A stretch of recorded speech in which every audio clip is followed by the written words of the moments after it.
Welcome back. I'm Pat, that Halloween movie collector. Welcome back to another That 70's movie review. This week we're going to do one of my favorites, the classic from 1974, The Texas Chainsaw Massacre. Written by Kim Henkel and Tobe Hooper and directed by the late, great Tobe Hooper.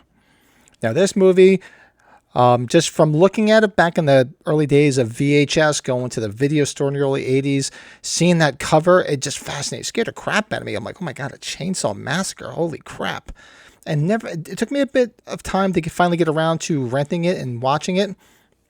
So I did. It was probably 83, maybe 84 when I finally got to see it. And it was just, oh my God, for that time, you got to remember things are much more desensitized now as opposed to, actually, well, in 74 when it came out, but I saw it around 83, 84. It was 10 years later.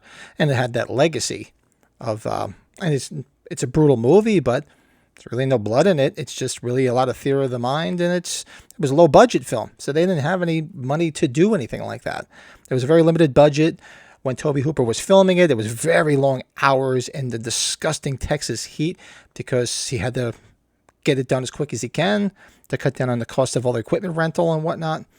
So it looks gritty. To me, I would call it like the first Grindhouse film because it's so gritty and Grindhouse. You can feel it. You're looking at these people. It's just so sweaty and raw. It's got great opening credits by a young John Larroquette. The events of that day were to lead to the discovery of one of the most bizarre crimes in the annals of American history, the Texas Chainsaw Massacre. Famously of Night Court fame, Dan Fielding, great show, who narrates what you're going to see about the Texas Chainsaw Massacre. Starts out in a grave where somebody's digging up a grave and stealing a body and then leaving like body parts, like a rotting corpse on this monument. Flash to a group of friends, 5 people driving in a van, going to visit, to go to check on the grave of their grandfather, which is of Sally and Franklin Hardesty, who is in the van, and a couple of their friends. And they actually do go to that same cemetery, but it appears that the grandfather's grave is untouched, and they don't notice the other monument of the dead body there. So they leave, and they're driving through the countryside, and they're smelling the stink of like the animal slaughter, because especially cooking in that real humid, hot Texas weather. And they come across a hitchhiker, so they pick him up, and this guy's just out of his mind. Why you would have picked up a hitchhiker? Well, back in the 70s, 60s and 70s, hitchhiking was a thing. I do remember as a young kid seeing people hitchhike a lot. And it's pretty much, I think most places, it's against the law now. So they pick him up. He's a little off his rocker, and he's just talking shit, and he's got a camera, and he takes a picture of them, and he wants them to pay for it, and they don't want to pay for it. And he actually takes out a knife, and he's playing with this knife, and he cuts Franklin right on the arm. And then he lights this little fire with this stuff, and he's just out of his fucking mind. So they managed to kick him out, and he's banging and getting blood all over the thing. He's just out of his and cut himself as well, not just Franklin. He cut his own hand, and he's got blood everywhere. So they finally get him the hell out of the cart, and they start driving off. They come upon, they're low on gas, so they come upon a station, and they stop to try to get gas. And of course, the gas station attendant there is saying, I don't have any gas. And it's one of the weirdest scenes where there's one guy with a little bucket who keeps coming out trying to clean the windows, and every time the proprietor walks back, he walks back again, brings over the bucket, starts washing the window again. It's just a silly scene. And actually, this gas station in Bastrop, Texas, is actually a destination now. It's actually a store. You can stay there. There's cabins, and it's all redone to look exactly like this gas station. It's called the gas station. And they have little mini conventions there. Great collectible shop in there. I've never been to it. I've never been there. My good buddy Joe, who's on That Horror Movie Podcast with me, lives in Texas, been there, and actually did one of our podcasts while he was there with his lovely wife-to-be. So that's actually cool. One of these days I want to get out there and check it out, so it sounds cool. Getting back to this.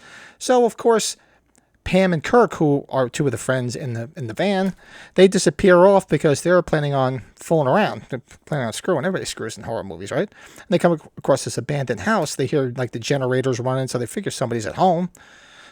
So they go there, and Pam's looking around, but Kirk comes in, and all of a sudden this big steel door opens up, and there's a guy. It's Leatherface. You all know who Leatherface is. And he's got the big apron on. He's got a face which is a skin mask, and he hits him over the head with a big mallet, like a big butcher's mallet. And you see him flopping on the thing, and he drags him in and slams that big door. Eventually, Pam's looking for him. So she walks in and she falls in the front door and she sees where all this, like the animal bones are. It could be human bones. It's just a complete mess. There's chickens in cages. It's a freak show. So she's all scared. She's looking to get the hell out of there. Just as she's about to run out the front door, who shows up and opens the door? Leatherface. And in one of the most iconic scenes. Now, this was one of the first scenes I saw, because I remember seeing like a snip of it in, I think I saw Terror in the Isles before I saw this. So this is the scene they showed in Terror in the Isles. And it just freaked me out. I'm like, oh, I really do have to go watch that damn movie. So he grabs her and drags her in there and throws her up on a meat hook, which is like, oh, which is part of that iconic picture on the poster. And meanwhile, he's sitting there, he's starting up that chainsaw, and he's cutting Kirk up, and they're going to make barbecue out of it, because that's what they do. They sell barbecue, and it's fresh meat. So as time passes, Jerry, one of the other passengers in the van, goes off to look for Pam and Kirk, because they never came back. So he goes into the house. The door is open now. That big metal door is open. So he goes in there, and he hears something. He opens up the big freezer, and Pam jumps up because she's still like sort of alive, and she jumps up, and right then and there, who comes up from behind and hits him with the big hammer too?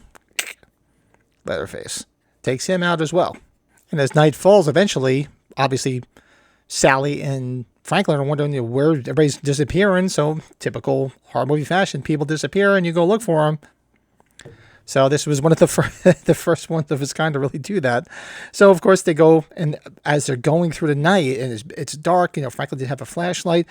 Who they stumble upon? But Leatherface with the chainsaw, and he kills Franklin in the wheelchair. You see the visual from behind of him sticking the chainsaw into Franklin and killing him, and then Sally runs off. She runs through the house, and he chases her to the house, and she manages to get through the house and back out, and goes towards the gas station, where she meets the proprietor and the guy that runs the gas station. So he's like, no, calm down. So of course she thinks she's safe, and then he attacks her and subdues her, brings her back to the house because he's part of that family, the Sawyer family. So now she comes to, they're back at the house, and she sees this crazy family there.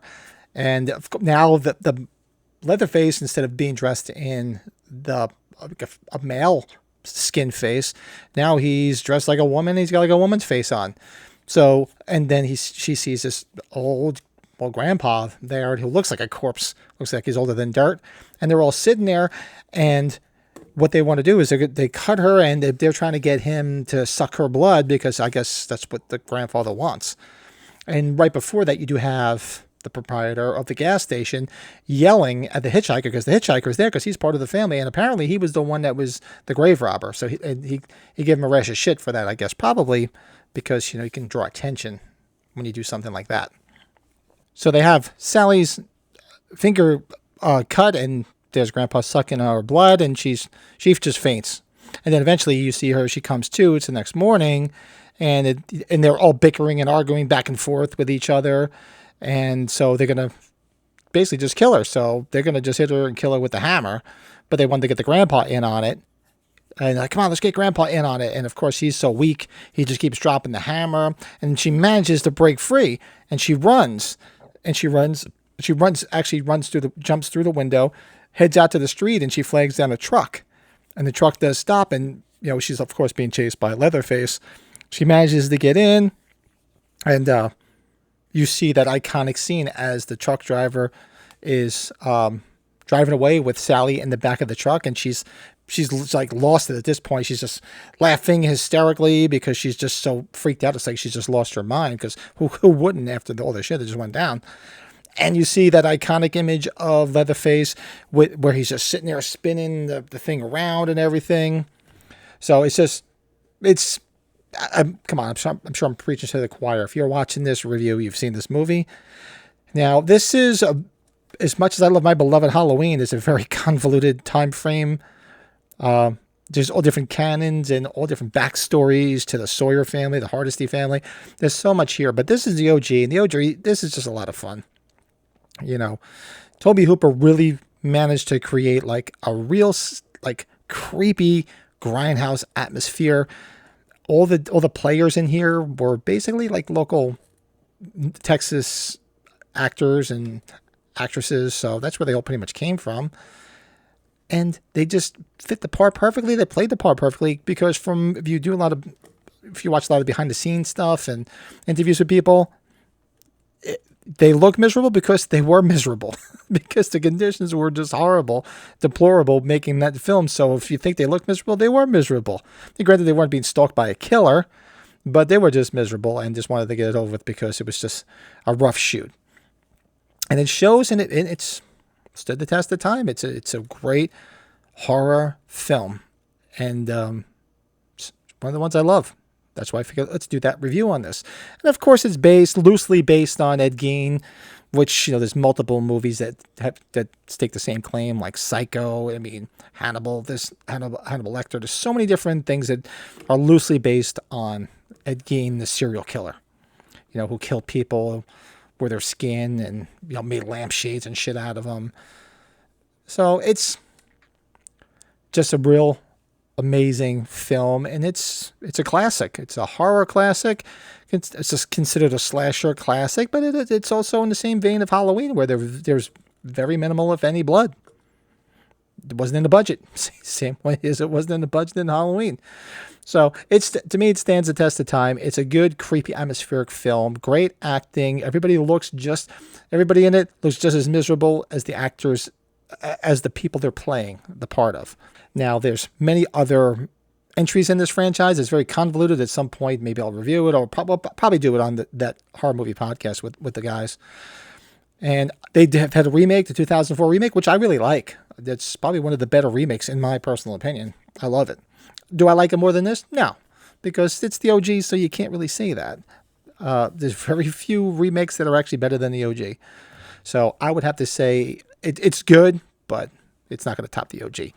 So on this channel, we give smiley faces 1 out of 5. So with this, probably right in the middle. I'd say 3.5, 3.5 smiley faces for this. Love this film. It's a classic. Still watch it whenever it's on. I'll watch it, pop it in every so often. And it's just a beloved horror classic. Shout out to the late Tobe Hooper and the late Gunnar Hansen. And the late Marilyn Burns. So there you go. That is this week's That 70's Movie Review. What's your review of the Texas Chainsaw Massacre? If you're watching this, you're a horror fan, you watch some of the content, it's majority of it's horror on this channel. So I'm sure you've all seen it. Let me know your ranking, your rating. Are you guys a fan of the original? Do you think it's okay? Maybe you don't like it. Whatever it is, comment below. Let me know what you think about the Texas Chainsaw Massacre. Go check out some of the other horror content on the channel. There's some Kiss content. We do watch-alongs. That horror movie podcast is every Sunday night. Come join us for that. That's always a lot of fun. Every Tuesday night, you get that live movie watch-along with the guys. We watch a movie together with everybody. We just have a lot of fun. There's a lot of shit here. So do me a favor. Like this video. It does help people. Check out and see if there's any of the content on the channel that you like. Make sure you hit that subscribe button. Helps a brother out. Don't cost nothing. And I'll see you guys next week for another That 70's Movie Review. If you guys have any suggestions, throw them out. I've just been basically going down movies that I really enjoy, that I'm fans of. Maybe I'm going to have to start reviewing some that I'm not such a fan of and just tell you why I'm not a fan of them. But I just keep going down the classics. But if you have any suggestions, hit them below in the comments. And then until next week, I'll talk to you soon.